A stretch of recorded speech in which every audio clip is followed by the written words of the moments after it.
नमस्कार। आज के दिनांक है 15 नवंबर और आज का अंक हमारा 42वां। हम अर्ध तक की तरफ पहुंच रहे हैं।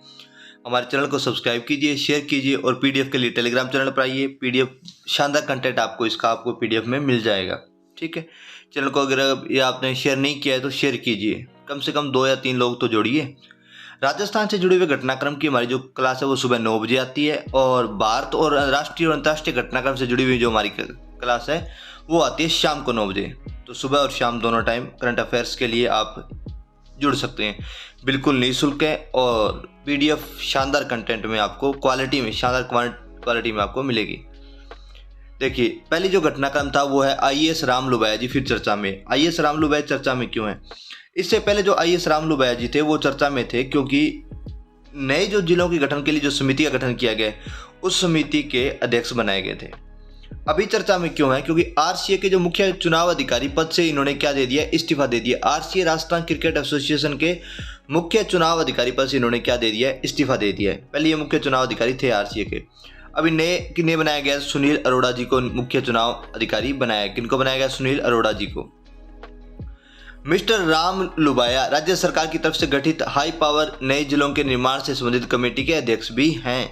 उस कमेटी का भी अध्यक्ष भी हैं और उस कमेटी ने अभी तक राज्य सरकार को अपनी रिपोर्ट प्रस्तुत नहीं की है। उस कमेटी ने राज्य सरकार को अभी तक अपनी रिपोर्ट प्रस्तुत नहीं की है। नेक्स्ट देखिए, प्रसार भारती के नए सीईओ कौन है? गौरव द्विवेदी जी हैं। प्रसार भारती के नए सीईओ कौन है? तो गौरव द्विवेदी जी हैं।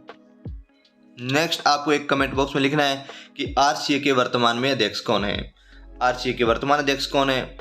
और हिंट थोड़ी मैं दे देता हूँ कि उनके जो पिताजी हैं वो सीएम है कहीं के। ठीक है, तो बताइए। ऊंट संरक्षण योजना, वेरी वेरी मोस्ट इंपोर्टेंट ध्यान रखना।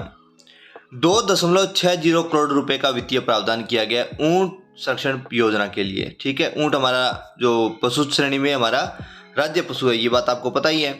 सन लिखिए, कौन से सन में घोषित किया गया था? सितंबर का माह था। चलो ऑप्शन दे देता हूं मैं आपको। 2014, 2015, 2016 और 2017। 4 ऑप्शन दे दिया आपको। 14, 15, 16, 17। अब आपको बताना है कि कब ऊंट संरक्षण योजना ऊंट को राज्य पशु घोषित किया गया था। नेक्स्ट देखिएगा, कुल 10,000 रुपये की प्रोत्साहन राशि दी जाएगी। इसमें पशु चिकित्सक की ओर से मादा ऊंट और बच्चे के टैग लाकर पहचान पत्र देने के बाद ऊंट पालक को 5,000 रुपये की प्रोत्साहन राशि दी जाएगी। ध्यान रखना, ये राशि खाते में आएगी क्योंकि राजस्थान सरकार डीबीटी पर काम कर रही है। किस पर काम कर रही है? डीबीटी पर, डायरेक्ट बेनिफिट ट्रांसफर प्रोसेस पर काम कर रही है। पैसे तो हाथ में देने वाली है ही नहीं राजस्थान सरकार, खाते में देगी। ठीक है, तो 5,000 रुपये आपको मिल जाएंगे।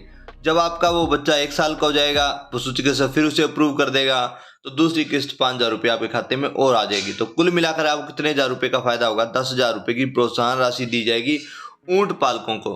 राजस्थान सरकार है वो ऊंट पालन को प्रोत्साहन देना चाहती है। ये very very most important concept है राजस्थान सरकार का एग्जाम के पॉइंट ऑफ व्यू से। ठीक है, नेक्स्ट देखिएगा, ऊंट संरक्षण योजना।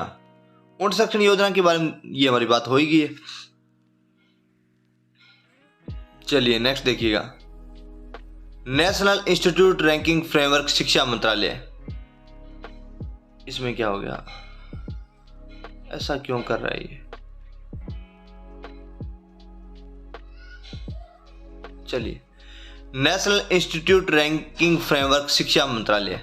नेशनल इंस्टीट्यूट रैंकिंग फ्रेमवर्क ये कौन जारी करता है? तो ये NERF है, NIRF। ये हर साल कौन जारी करता है? तो शिक्षा मंत्रालय द्वारा जारी किया जाता है। इसमें क्या होता है, कोई भी इंस्टीट्यूट होता है, शिक्षण संस्थान होता है, उसको रैंक दी जाती है कि वो भारत में किस रैंक पर। इसके लिए अप्लाई करना होता है, अप्लाई चल रहे हैं। अगर आपको लगता है आपका संस्थान बेस्ट है तो फिर कर सकते हैं अप्लाई। इस रैंकिंग में इस साल एग्रीकल्चर संस्थाओं को भी शामिल किया गया। एग्रीकल्चर से जुड़ी हुई जो संस्थाएं, यूनिवर्सिटियां वगैरह हैं, उनको भी इस संस्था में क्या किया गया? शामिल किया गया। नेक्स्ट देखिएगा, खेल अवार्ड की घोषणा हुई थी सोमवार को। अचंत शरत कमल जो टेबल टेनिस के खिलाड़ी हैं, इनको इस साल का मेजर ध्यानचंद खेल रत्न अवार्ड से सम्मानित किया जाएगा। ये भारत का सर्वोच्च खेल अवार्ड है। भारत का सर्वोच्च खेल अवार्ड कौन सा है? तो मेजर ध्यानचंद खेल रत्न अवार्ड है। इस साल कौन सम्मानित होगी? तो अचंत शरत कमल इस साल सम्मानित होंगे। ओम प्रकाश मिठारवाल ओम प्रकाश मिठारवाल थे, ये श्री माधोपुर से सवाई माधोपुर मत पहुंच जाना, श्री माधोपुर सीकर के निवासी हैं। अर्जुन अवार्ड से सम्मानित होंगे, राजस्थान के हैं और क्या है, पिस्टल शूटर हैं। इनका संबंध किससे है, तो शूटिंग से, निशानेबाजी से इनका संबंध है। खेल मंत्रालय सोमवार को अर्जुन खेल रत्न द्रोणाचार्य अवार्डों की खेल रत्न अवार्ड और द्रोणाचार्य अवार्डों की क्या की है, घोषणा की है। क्लियर है बात। इस रैंकिंग में खेल अवार्ड हो गए 2 बंदे, एक अचंत शरत कमल और दूसरा बंदा है ओम प्रकाश मिठारवाल। सहकारिता रजिस्ट्रार मेघराज सिंह रत्नू, आपको इस नाम ध्यान रखना है कि सहकारिता रजिस्ट्रार कौन है इस वक्त भारत का, तो मेघराज सिंह रत्नू है। 69वें अखिल भारतीय सहकारी सप्ताह का यहाँ आयोजन हुआ है जयपुर में, उसमें ये संबोधन दे रहे थे, इसलिए चर्चा में थे, हमने वहां से लिया है। National junior shooting ball championship, Rajasthan की बॉयज टीम ने इसमें क्या जीत लिया है, गोल्ड मेडल, सिल्वर मेडल जीत लिया है। ठीक है, national junior shooting ball championship हुई थी, राजस्थान की बॉयज टीम ने इसमें क्या जीता है, सिल्वर मेडल जीता है। नन्हे खां मेमोरियल क्रिकेट, तो नन्हे खां मेमोरियल जो अवार्ड है वो किससे संबंधित है, तो क्रिकेट से संबंधित है, ये बात ध्यान रखना। ठीक है, Sudhir Sharma Asian junior badminton championship के लिए भारत का कोच बनाया गया, किसे बनाया गया, तो सुधीर शर्मा को बनाया गया। एशियन जूनियर बैडमिंटन चैंपियनशिप के लिए भारत का कोच किन्हें बनाया गया है, तो सुधीर शर्मा जी को बनाया गया है।